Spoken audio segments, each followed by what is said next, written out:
Hi, I'm Ares, and this is a video about Sonic the Hedgehog. The first few games, Sonic 1, Sonic 2, Sonic CD. First I'm just going to describe the ranking system of how I'm going to rank the games, and then I'm going to actually get into ranking. So, basically, this is a comprehensive review, which means I'm going to rank the games based upon qualities, like how I define the game, how I see it fit. It's going to be completely my opinion, and, but, I feel like this is a pretty, average review for the games. So, I rank games on 4 different criteria: gameplay, flair and style, levels, and story. I feel like some of these are a bit more obvious, but depending on the game, I may have to switch up the rules a bit. So, for example, for every Sonic game I'm ranking, I will add an extra 5 points to the total on top of the just on top of the score in general, because the Sonic gameplay in general is just good. It's just good. It's always good. Like in all of these games, obviously, I'm using the more modern Christian Whitehead versions of Sonic CD, for example. So obviously I'm not rating it on the original gameplay, but I'm just rating it on what's openly available. So the actual gameplay part, though, is that I'm grading them based upon the zone. So what gameplay means in this specific review is more so just the general vibe of the zone. For example, each zone has like a theme. For example, LabyrinthZone is underwater. I don't need to say much more about that. But LabyrinthZone has that theme. GreenHillZone has a lot of springs, has a lot of speed, has a lot of hills.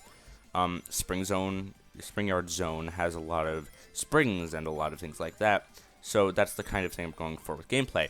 And then in tandem with that, I'm using levels to describe the different acts of each zone.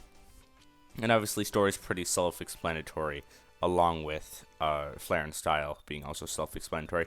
Although I'm only going to count the story score for the total, because I'm going to grade each zone individually with each of their acts as the levels category, and then I'm going to add them all up, find the average score, the total score versus, and basically math.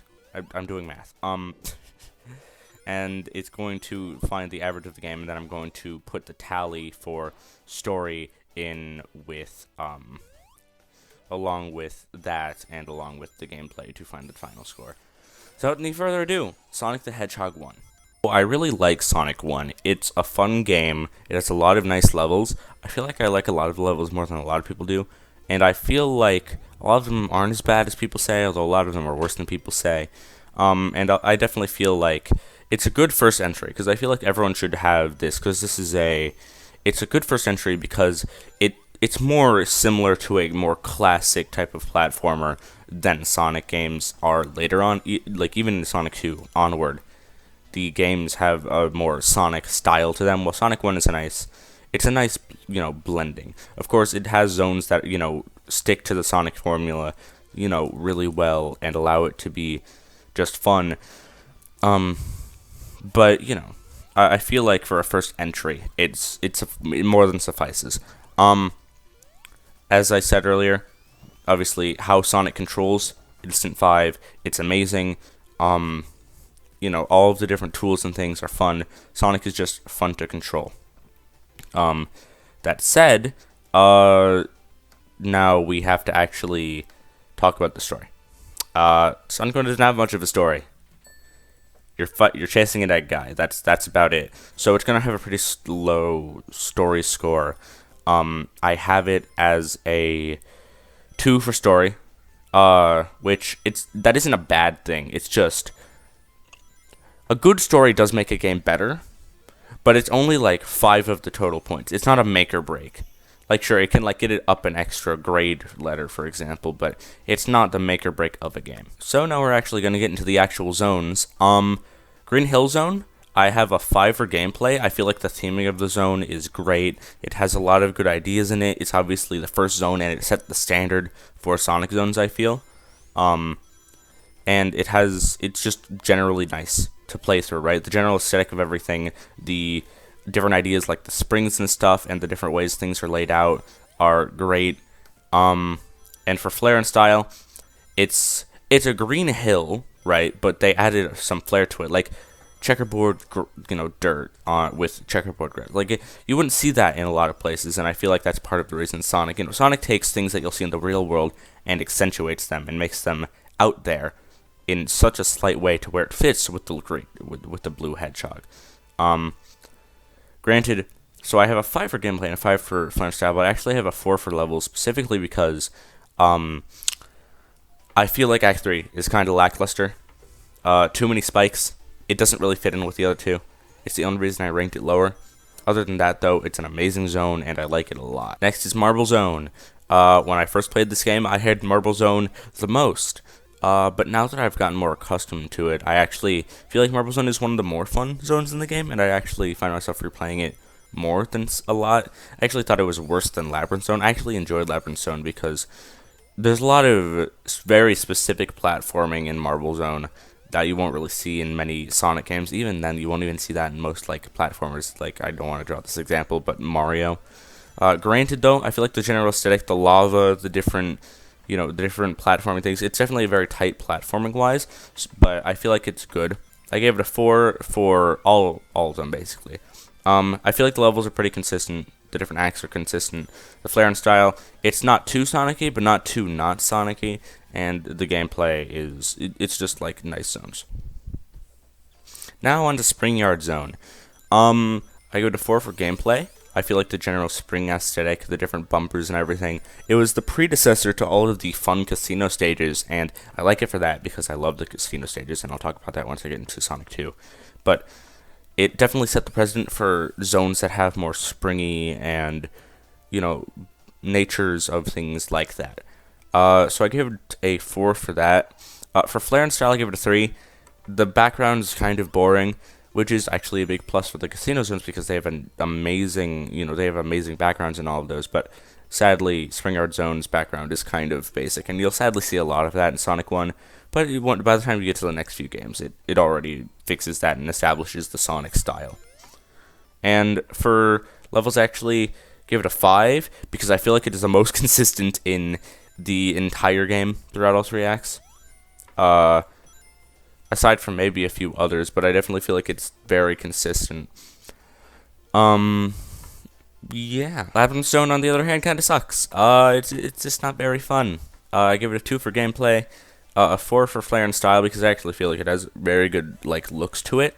But the levels, they're not very the acts aren't very consistent with each other. Each one has a different thing to screw you over. And I definitely feel like the only character that's fun to play as is Tails, because Tails can swim and fly and go through all this stuff easily. Meanwhile, Knuckles and Sonic don't have too much fun with that, which is just great. I don't like LabyrinthZone very much. Next up is StarlightZone. I feel like StarlightZone's pretty fun. It's definitely not the best in the game. That's obviously GreenHillZone, but I definitely feel like it has a lot of nice things. I actually feel like compared to a lot of the other more mechanical things in this game, I definitely feel like it's actually one of the better ones in that regard. Though of course that's not too high of a bar. And I feel like if the palette was slightly different, it would be better. But I had to give it a 3 for looks. I'd say it's about on par with SpringYard, but maybe slightly below. Gameplay wise, it's not the greatest, it's not the worst, but I gave it a 2. And then for levels, I actually gave it a 4 because I think it's pretty consistent with things. I don't think it's too terrible. ScrapBrainZone is just better than StarlightZone. I feel like if they had taken the looks of Starlight and maybe the design of ScrapBrain, then maybe I would like Starlight better, but I don't know. That said, I gave it a 3 in gameplay. I feel like the level is pretty alright, more fun than Starlight. I gave it a 3 for flair and style. Again, a lot of the zones in this game are very mechanical, and I feel like it doesn't have much flair to it there. I give it a 2 for levels. They're kind of consistent, but also they're just not very fun. Ever. I don't really go through this zone and think, oh yeah, this is fun. Which is just miserable, just not fun. And obviously there's the dreaded final part of it, but we're not talking about the final act at the moment, because I don't need to think about that. Regardless, though, I think it's an alright zone. I feel like it definitely could have been better. And now for our final zone, FinalZone. FinalZone's alright. I think it's a fun zone, I guess. I mean, it's kind of just a boss. It's just the boss for ScrapBrain, basically, but it's technically a separate zone, so I ranked it as such. Give it a 4 for gameplay. It's alright. It's not too terribly hard, but like, you also have to be very careful with it. It's not easy either. I gave it a 3 for flair and style. Again, it's just more mechanical and doesn't really have that much Sonic attitude to it. And then for levels, I gave it a 4 because I just based this off of the general design of things, how they function in the boss. I guess the way you could consider it is that the laser attack and the mashy attack, I feel like they're pretty good. They help each other well. It's a nice way to break up the monotony of the jumping and spin dashing, basically. But yeah, I definitely feel like this boss wasn't made for someone with the spin dash, because if you have the spin dash or even the peel out, it just kind of makes it kind of rudimentary. But regardless, I feel like it's an alright zone. Now for the overall for Sonic 1.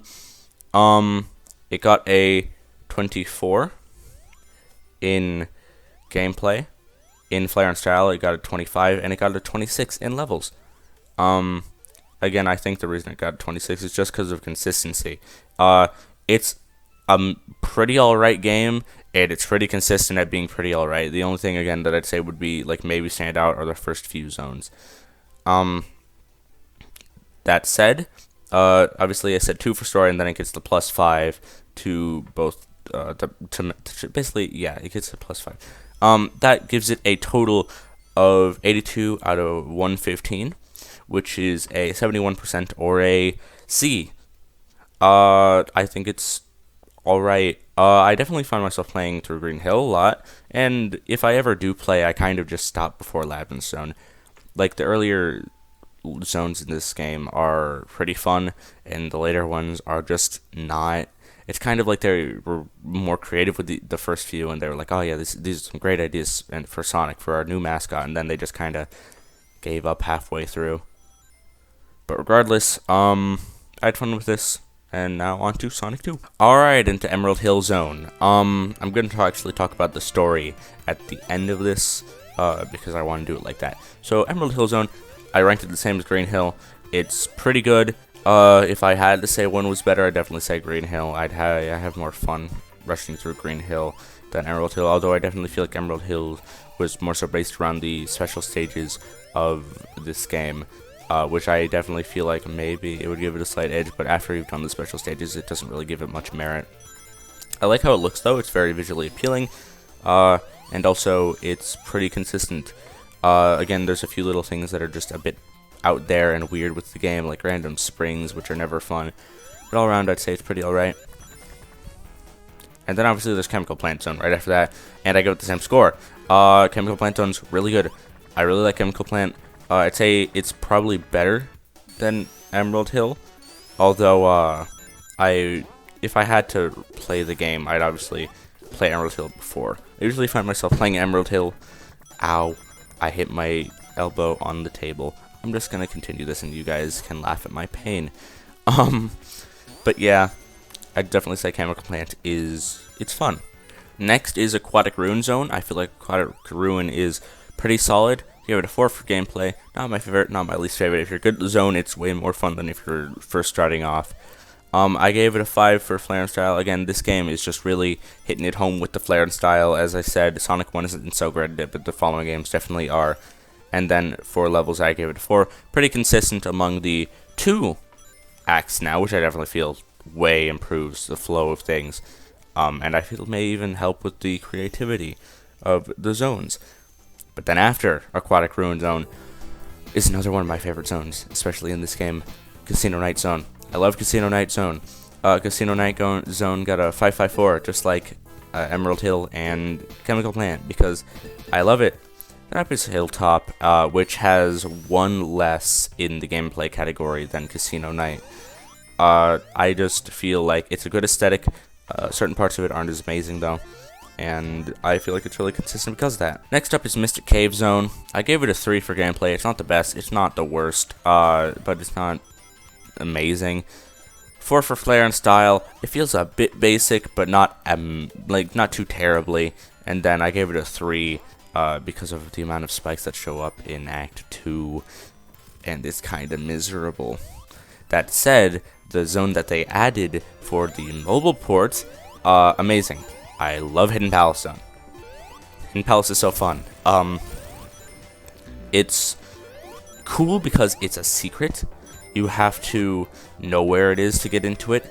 It basically overwrites Mystic Cave Act 2 if you enter it, but also it's just cool. I love the going past. I love destroying the emeralds, and it's just all around fun. So I gave it a 5.54 because I generally feel like it's one of the better zones in this game. Up next is OilOceanZone. Certain parts of it aren't great, but a lot of it is really good, so I gave it a 4 for gameplay. A 3 for flair and style. I feel like it's definitely improvable. It's one of the ones that are more easily improvable. I definitely feel like it has parts that aren't great, but they can easily be fixed. And then for the levels category, I gave it a 3. It's pretty consistent between the two. I just wish that it took a bit more of the good elements rather than some of the bad ones. And next up is MetropolisZone. This game was really hitting it hard with all of these great zones, and then it really had to pull a bad one out of nowhere. It's not my favorite. It's definitely better than a lot of the monotonous ones from Sonic 1, but I don't think it's too great. I gave it a 3 for gameplay, a 2 for flair. Again, these zones get really boring if they're too mechanical. I like mechanical elements. Hell, some of my favorites in the later games have mechanical elements, but I definitely feel like it has to be used sparingly, while still also incorporating the style of Sonic into it. And then, for the levels, I gave it a 3. It's pretty consistent. I'll give it that. Granted, it has 3 acts again, though, which is really weird and out of nowhere and shocking. And when I first played it, I was like, what the hell? This makes no sense. And then it leads right into SkyChaseZone, which is technically a zone, but basically it's just like a mini game. I gave it a 3 for gameplay. It's not terrible. For flair and style, I gave it a 1. You're legit just on a plane in the sky. It's a bunch of stuff that is already just part of Sonic, but in the sky. Like, it's just in the sky. Like, it's just the sky. There's nothing to it. It's pretty consistent during the one act, I guess it has. So I gave it a 3. It's not too terrible, but I wouldn't want to replay it for hours on end like some of these. Next, of course, is WingFortressZone. WingFortressZone is pretty fun. I enjoy it. It's definitely far more than a step up from SkyChase. Only thing is that in the original versions, and I feel like it's kind of weird how the plane just kind of crashes and leaves you there. That's pretty dumb. Not the worst choice. It's definitely cinematic, but I feel like it maybe should have done it on purpose for you, like automatically done it. Granted though, it's 4-3-3 leads into a pretty consistent zone, being DeathEggZone, which I gave a 4 across the board. It has a lot of flair to it. Mecha Sonic is a pretty cool boss. It's the first time where it's like, hey, this is an evil version of you, and you gotta fight it, and it's pretty cool. The Death Egg robot is pretty fun. It's kind of annoying if you don't have the insta-shield, but with the insta-shield, as long as you're careful, you can get through it pretty quickly. And yeah, my overall thoughts about this game, 49, 47, 43. For gameplay, flair, and style, and levels. Like, granted, this game has more levels, so the math is different. But yeah, and then I gave it a 3 for story because I feel like the story of Sonic and Tails coming together as brothers, Tails actually being introduced in this one, coming together and going through the entire game. Playing as one player with Tails on your side not only improves the gameplay, because Tails' gameplay is really fun when playing as Sonic. It allows you to fly in this version in a more limited way than usual, but it's still really fun. It makes you feel like you're working with someone, you know, it makes you feel like you're there. And obviously playing 2-player is also fun, actually working with someone. So that gives us a total of 147 out of 190, which is a C, but at a 77, so it definitely shows a positive incline with these games. I just want to rush through Sonic CD real quick because I feel like the gameplay and the levels aren't too high par with this one. I kind of just want to rush through them and then get to what I really want to talk about with this, which is the story. So, Palm Tree Panic 553, Collision Chaos 452. I'm just gonna say the next one. The next one is 432. Next one is 342. Next one is 222. Next one is 555. I actually really like Stardust Speedway. I definitely feel like it's the best game part of the game, aside from maybe Palm Tree Panic. But even then, I think Palm Tree Panic is just slightly worse. And then Metallic Madness is a 233. It has some of the worst stuff in the franchise so far. It also has some of the best, which leads to a total of 24, 28, 19. But then I give the story a 4, which I'm about to talk about, and I really like the story. So, first up, when talking about the story, I have to bring up the opening. The opening is amazing. I love it. It's amazingly animated. There's so many nice things about it. The upscaling on YouTube looks gorgeous. Studio Genio did a great job on this. Granted, that's only part of the story, though.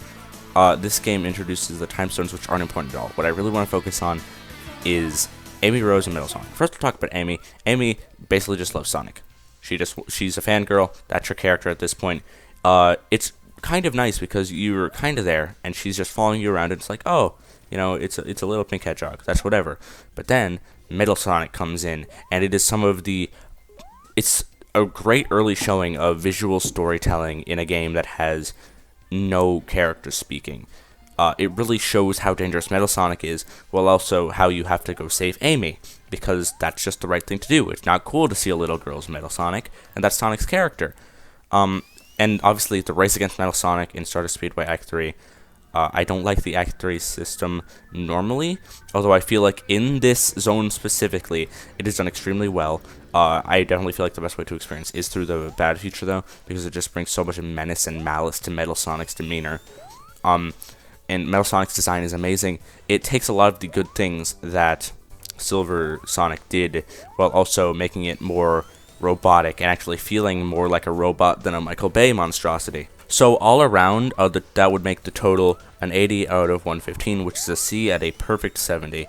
I really like the story of this game, but I just feel like it can't quite be as good overall as Sonic 1. Alright, so this is basically just for me to show you how bad EggGauntlet is. I'll try to survive, but if I don't, no biggie, I'll just use decomp mode to speed through the rest of it, show you how terrible it is. Maybe we'll have some fun adventures along the way, but I don't know. So as you can see, it's a gauntlet of egg. Not much else. I mean, I like the palette a lot. I definitely feel like this could be a good, like, palette for a Sonic Zone in general. But of course, it works well for a boss attack type of thing. And I like the challenge to a certain degree, but I don't feel like it should be, like, completion requirement-wise. Like, I don't feel like someone should have to do a boss rush mode of any kind for completion. Unless the game is, like, made around it. Like, I feel like in Mega Man it works. In Sonic it has a place as a feature, but I don't think it should be mandatory in any sense of the word. I mean, like, I'd say I'm alright at video games at least, but I just don't like having to rush through bosses, especially this thing. I hate when they have you do the dumb boss, like, because there's always the one boss that's, like, really simple, but you always have a hard, like, do Epic Gamers have that thing too, where, like, you just have a hard time with the one easy boss for no reason. Like, I don't know why, because every 5th time I play the chemical plant boss, like, I just die. Like, I just fall and die. Who knows, that's probably a me problem. Do you guys not like the boss for chemical either? Or, like, or am I just stupid?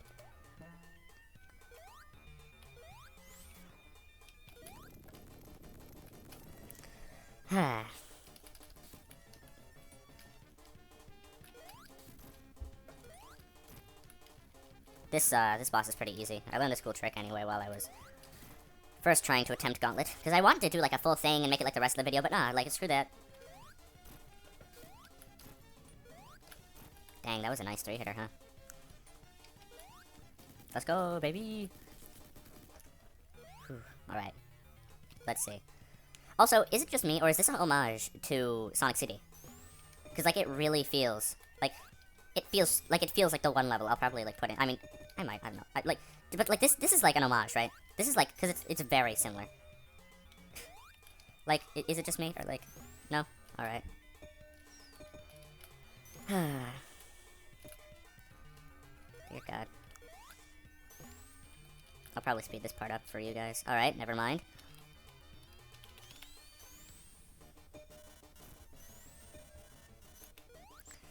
Hello, Ivo.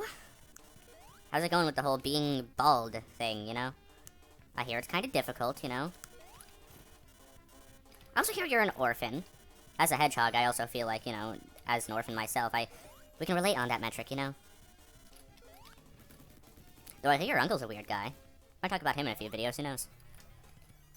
God, I'm roleplaying as Sonic for a shitty YouTube video. Okay, I hate this section. Like, unreasonably hate this section. Like, you don't even understand how much I hate that section. You can just get stuck there in the lava. That's so dumb. Like, am I the only one who thinks it's dumb that you can just die there? Like, your game can legit just end for EggGauntlet?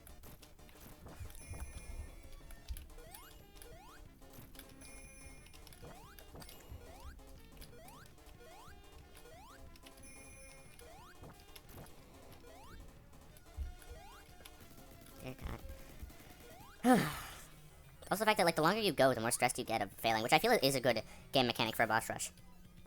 Oh, and the whole how I don't like boss rushes.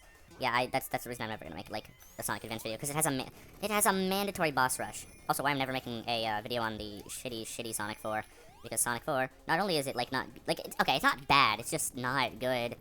Like, a lot of people think it's unacceptably bad.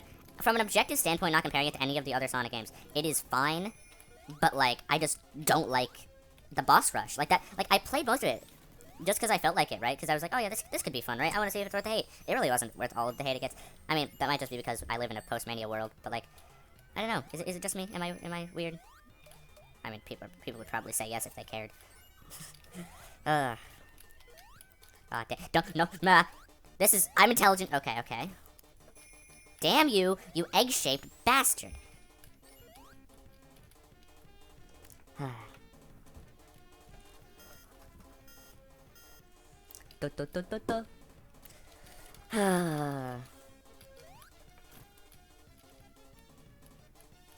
Actually doing pretty well. Oh, actually, funny story. Right about here, in my last playthrough of this, I realized that, because I was recording it like the same format I was this, and I realized that I had just not done it properly, and it wasn't recording the screen, so that's great. Because I'm actually doing this after I recorded the Sonic CD portion of the video, which you're going to see after this Egg Gauntlet section, which is great for you, because, you know, you don't have to either A, play this, or, you know, I don't know what I'm saying. Those kind of look like eggs to me. Like the little round things. Ah! I'm dumb. Okay, here's hoping that... that could have gone very bad for me.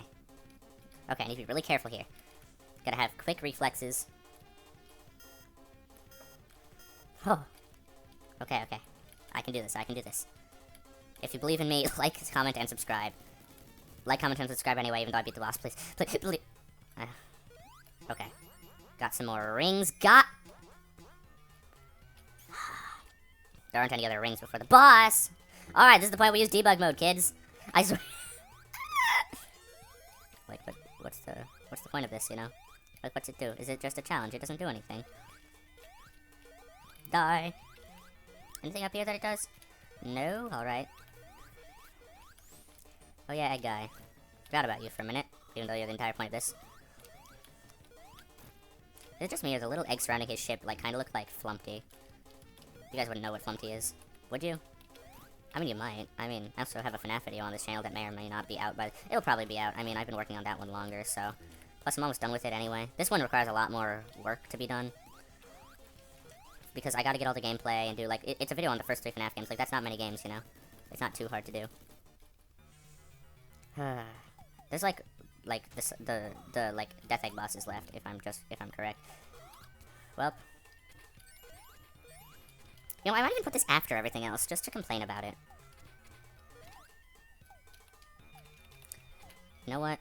Speaking of, since this is, you know, this isn't a legit attempt. Oh yeah, this boss. That barely counts, but we don't talk about that. Alright. This is simple. This is really easy, especially with Supersonic. Probably why, you know, I beat up Supersonic every time I play it. Anything over here? Extra rings. Death Egg.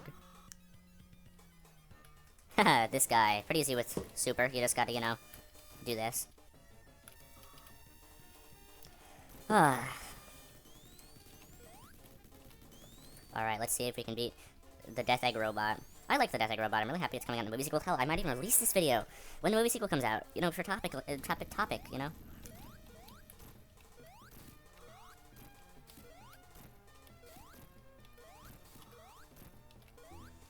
Are you kidding me? Land on me, you egg-shaped tool. I don't feel like Sonic would talk like that. Do you guys think Sonic would talk like that? Well, look, I beat the Gauntlet of Eggs. Yay! Got to the signpost. Sonic got through Zone. Are you guys happy that I got through Zone? I'm happy I got through Zone. Overall, I really like the Sonic franchise. I'll definitely be making more videos on it. Granted, though, the next video will be about one of my favorite Sonic games, one of my top, like, 3, 4, 5, Sonic 3 and Knuckles. That'll be the next Sonic video I make. It'll take a while, though. I'm not touching that soon. It's not coming out soon. But I also, if you like Five Nights at Freddy's, I released a hour-long video about reviewing pretty much, like, most of the franchise up until this Ultimate Custom Night. If you like it, please go watch it. You can watch it at 2 times speed. I don't care. Just go watch it. Leave a like. Hell, leave it on in the background. Give me some positive feedback on it if you want. Give me some positive feedback on this video. Like, comment, subscribe, do all the stuff. Hit the bell. If you really like this, feel free. If you don't know yet, though, obviously feel free to check out my FNAF video at 2 times speed if you're not so sure about watching it at normal speed. That'll shorten it to like 30 minutes. For the price of 6 games, which I feel is perfectly nice. I don't have ads on my channel currently, so unless you're watching this in some far distant future where I've actually made it on YouTube for some reason, there won't be any ads yet, so you can just watch it, straight 30 minutes of your life. Heck, it wouldn't even be a total of 30 minutes, it would be like 29 minutes, right? So please watch it, or at least go leave a comment, leave a like, share it around, do something. If you know someone who likes FNAF, share it around. If you know someone who likes Sonic, share this around. That said, thanks for watching. This video was a bit shorter than that one, obviously. But yeah, my next video will actually be part of a longer series of me playing Freddy in Space 2, which is a FNAF game, obviously, but more of a Metroidvania. So I want to do a bit more gameplay playing of that game rather than a review side of things, which I will do at the end of my gameplay series. But regardless, have a lovely day. I'll see you all next time. Hell, even watch my channel trailer if you want. I don't care. Regardless, have a good night.